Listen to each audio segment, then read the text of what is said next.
One में स्थित एक आश्रम में एक ज्ञानी साधु रहते थे। ज्ञान प्राप्ति की लालसा में दूर दूर से छात्र उनके पास आया करते थे और उनके सानिध्य में आश्रम में ही रहकर शिक्षा प्राप्त किया करते थे। आश्रम में रहकर शिक्षा प्राप्त करने वाले छात्रों में से एक छात्र बहुत आलसी था। उसे समय व्यर्थ गंवाने और आज का काम कल पर टालने की बुरी आदत थी। साधु को इस बात का ज्ञान था, इसलिए वे चाहते थे कि शिक्षा पूर्ण कर आश्रम से प्रस्थान करने के पूर्व वह छात्र आलस्य छोड़कर समय का महत्व समझ जाए। इसी उद्देश्य से एक दिन संध्या काल में उन्होंने उस आलसी छात्र को अपने पास बुलाया और उसे एक पत्थर देते हुए कहा, पुत्र, यह कोई सामान्य पत्थर नहीं बल्कि पारस पत्थर है। लोहे की जिस भी वस्तु को यह छू ले वह सोना बन जाती है। मैं तुमसे बहुत प्रसन्न हूँ, इसलिए 2 दिनों के लिए ये पारस पत्थर तुम्हें दे रहा हूँ। इन 2 दिनों में मैं आश्रम में नहीं रहूंगा।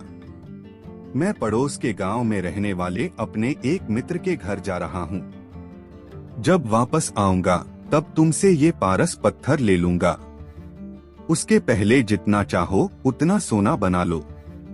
छात्र को पारस पत्थर देकर साधु अपने मित्र के गांव चले गए। इधर छात्र अपने हाथ में पारस पत्थर देख बड़ा प्रसन्न हुआ। उसने सोचा कि इसके द्वारा मैं इतना सोना बना लूंगा कि मुझे जीवन भर काम करने की आवश्यकता नहीं रहेगी और मैं आनंद पूर्वक अपना जीवन व्यतीत कर पाऊंगा। उसके पास 2 दिन थे। उसने सोचा कि अभी तो पूरे 2 दिन शेष हैं। ऐसा करता हूँ कि एक दिन आराम करता हूँ, अगला पूरा दिन सोना बनाता रहूंगा। इस तरह एक दिन उसने आराम करने में बिता दिया। जब दूसरा दिन आया तो उसने सोचा कि आज बाजार जाकर ढेर सारा लोहा ले आऊंगा और पारस पत्थर से छूकर उसे सोना बना दूंगा। लेकिन इस काम में अधिक समय लगेगा नहीं, इसलिए पहले भरपेट भोजन करता हूँ, फिर सोना बनाने में जुट जाऊंगा। भरपेट भोजन करते ही उसे नींद आने लगी। ऐसे में उसने सोचा कि अभी मेरे पास शाम तक का समय है, कुछ देर सो लेता हूँ। जागने के बाद सोना बनाने का काम कर लूंगा। फिर क्या वह गहरी नींद में सो गया। जब उसकी नींद खुली तो सूर्य अस्त हो चुका था और 2 दिन का समय पूरा हो चुका था। साधु आश्रम लौट आए थे और उसके सामने खड़े थे। साधु ने कहा, पुत्र, सूर्यास्त के साथ ही 2 दिन पूरे हो चुके हैं। तुम मुझे वह पारस पत्थर वापस कर दो। छात्र क्या करता, आलस के कारण उसने अमूल्य समय व्यर्थ गवा दिया था और साथ ही धन कमाने का एक सुअवसर भी उसे अपनी गलती का एहसास हो चुका था और समय का महत्व भी समझ आ गया। वह पछताने लगा। उसने उसी क्षण निश्चय किया कि अब से वह कभी आलस नहीं करेगा। जीवन में उन्नति करना चाहते हैं तो आज का काम कल पर टालने की आदत छोड़ दें। समय अमूल्य है, इसे व्यर्थ ना गंवाएं, क्योंकि एक बार हाथ से निकल जाने के बाद समय कभी दोबारा वापस नहीं आता। कई वर्षों पहले एक राज्य में मिदास नामक एक लोभी राजा राज करता था। उसकी एक बहुत ही सुंदर पुत्री थी जिसका नाम मेरीगोल्ड था। मिदास अपनी पुत्री से बहुत प्रेम करता था, किंतु उससे कहीं अधिक उसे सोने से प्रेम था। उसके खजाने में सोने का भंडार था। उतना सोना दुनिया में किसी भी राजा के खजाने में नहीं था। इसके बाद भी खजाने में जितना सोना बढ़ता, राजा मिदास की लालसा उतनी ही बढ़ती जाती थी। उसके दिन का अधिकांश समय खजाने में रखे सोने को गिनने में निकल जाता था। सोने की लालसा में अक्सर वह अपनी पुत्री को अनदेखा कर देता था। दिन पर दिन उसकी सोने की ललक बढ़ती जा रही थी और अधिक सोना प्राप्त करने के उद्देश्य से उसने एक बार अन्नजल त्याग कर ईश्वर की कठोर उपासना की। उसकी उपासना से प्रसन्न होकर एक परी ने उसे दर्शन दिए और मनचाहा वरदान मांगने को कहा। मिदास बोला, हे परी, मुझे वरदान दीजिए कि मैं जिस भी वस्तु को छूं वह सोने की बन जाए। परी मिदास की लालसा समझ रही थी। वरदान देने के पूर्व परी ने पूछा, राजन, क्या यह वरदान मांगने के पूर्व तुमने अच्छी तरह विचार कर लिया है? हे परी, मैं इस विश्व का सबसे धनी राजा बनना चाहता हूँ। मैंने अच्छी तरह सोच लिया है। मुझे यही वरदान चाहिए। कृपया मुझे वरदान प्रदान कीजिए। मिदास ने उत्तर दिया। तथास्तु, मैं तुम्हें वरदान देती हूँ कि कल सूर्य की पहली किरण के साथ तुम जिस भी वस्तु को छूओगे वह सोने की बन जाएगी। आशीर्वाद देने के उपरांत परी अंतर्ध्यान हो गई। राजा मिदास यह वरदान पाकर खुशी से फूला नहीं समाया। दूसरे दिन सोकर उठने के उपरांत अपनी शक्ति परखने के लिए उसने अपने पलंग को छूकर देखा। वह पलंग सोने का बन गया। मिदास बहुत खुश हुआ। दिन भर वह सुध-बुध खोकर अपने महल की हर चीज को सोने में परिवर्तित करने में लगा रहा। उसे भोजन तक का होश न रहा। शाम तक वह थक कर चूर हो चुका था। उसे जोरों की भूख लग आई थी। उसने अपने सेवकों को भोजन परोसने के लिए कहा। भोजन परोसा गया, किंतु यह क्या, जैसे ही उसने भोजन को हाथ लगाया वह सोने में परिवर्तित हो गया। अब सोने को तो खाया नहीं जा सकता था। भूख से बेहाल राजा मिदास ने फल खाकर भूख मिटाना चाहा, किंतु उसके छूते ही वह भी सोने में परिवर्तित हो गया। वह गुस्से से तिलमिला उठा और उठकर बाहर चला आया। बाहर टहलते हुए वह अपने महल के उद्यान में पहुंचा। वहां उसने देखा कि उसकी नन्ही पुत्री मेरीगोल्ड खेल रही है। उसका सुंदर मुख देख राजा के मन में प्रेम उमड़ आया। कुछ क्षणों के लिए वह अपनी भूख भूल गया।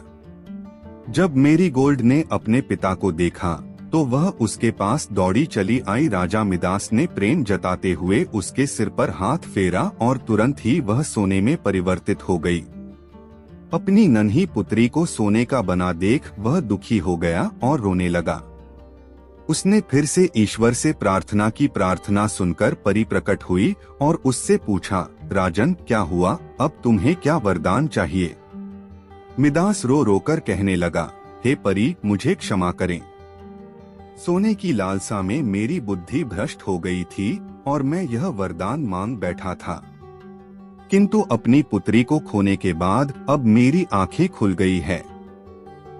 मुझे समझ आ गया है कि हर वस्तु अमूल्य है और उन सब में सबसे अमूल्य है मेरी पुत्री। हे परी, कृपया यह वरदान वापस ले लें और मुझे मेरी पुत्री लौटा दें। अब मैं सोने की लालसा त्याग दूंगा और अपना कोषागार निर्धनों और जरूरतमंदों के लिए खोल दूंगा। परी ने जब उसके पछतावे के आंसू देखे तो अपना वरदान वापस ले लिया। राजा मिदास की पुत्री अपने वास्तविक स्वरूप में आ गई। उसने अपने वचन के अनुसार अपना कोषागार निर्धनों और जरूरतमंदों के लिए खोल दिया। उसका लोभ खत्म हो चुका था। वह एक संतुष्ट जीवन व्यतीत करने लगा। धन महत्वपूर्ण अवश्य है, किंतु सर्वस्व नहीं। प्रेम, खुशी, संतुष्टि कभी भी धन से खरीदी नहीं जा सकती। लोभ का परिणाम बुरा होता है। बहुत समय पहले की बात है। एक गांव में एक गरीब लकड़हारा अपने परिवार के साथ रहता था। वह रोज सुबह गांव के समीप स्थित जंगल में जाकर लकड़ियां काटता और उसे बाजार में बेचकर पैसे कमाता था। इस तरह उसकी और उसके परिवार की गुजर बसर चल रही थी।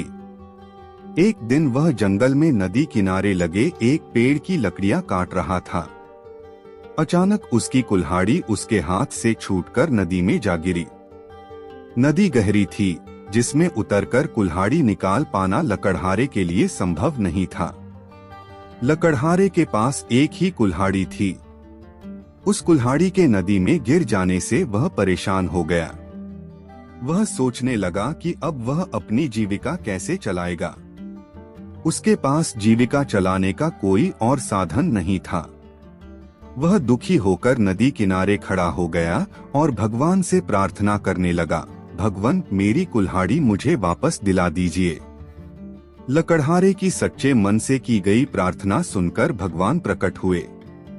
उन्होंने उससे पूछा, पुत्र तुम्हें क्या समस्या है? लकड़हारे ने कुल्हाड़ी नदी में गिरने की बात भगवान को बता दी और उनसे याचना की कि वे उसकी कुल्हाड़ी वापस दिला दें। उसकी याचना सुनकर भगवान ने नदी के पानी में से एक कुल्हाड़ी बाहर निकाली। वह कुल्हाड़ी चांदी की थी। भगवान ने लकड़हारे से पूछा, पुत्र क्या ये तुम्हारी कुल्हाड़ी है?